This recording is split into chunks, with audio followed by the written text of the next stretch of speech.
बदला सिनेमा सुरुवातीला एक घटना साधी वाटते, पण तपास पुढे जातो तसं एक एक करून धक्कादायक सत्य बाहेर येतं. पण दिल्लीत घडलेलं हे प्रकरण त्याहून कमी नाही. पतीला संपवण्यासाठी तब्बल 5 लाखांची सुपारी दिल्याचा आरोप आहे.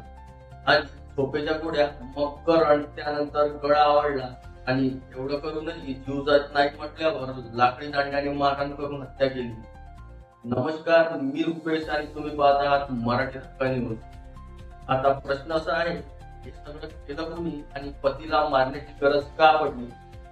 हत्येनंतर मृतदेह रस्त्याच्या कडेला असलेल्या खड्ड्यात टाकण्यात आला आणि ही हत्या चोरीच्या उद्देशाने झाल्याचा बनाव करण्याचाही प्रयत्न करण्यात आला. पण एक चूक सगळा प्लॅन उडवून लावणार होती. पोलिसांच्या हाती लागलं रात्री साधारण 1:15 वाजता एक व्यक्ती चेहरा कपड्याने झाकून घरात शिरताना दिसली आणि पहाटे 2:15च्या सुमारास हीच व्यक्ती घरातून बाहेर पडताना दिसली. त्यानंतर पोलिसांचा संशय घरातल्या व्यक्तीकडे गेला. तपास पुढे सरकला आणि मंजू उर्फ नाझिया आणि तिचा सहकारी चमन यांना अटक करण्यात आली. पोलिसांच्या माहितीनुसार पतीच्या हत्येसाठी 5 लाख रुपयांची सुपारी ठरली होती.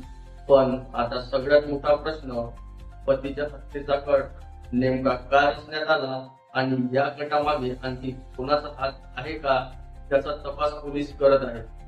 सिनेमा किती थरारक असला, पण खऱ्या आयुष्यात घडलेली अशी घटना त्याहून धक्कादायक असते. धन्यवाद.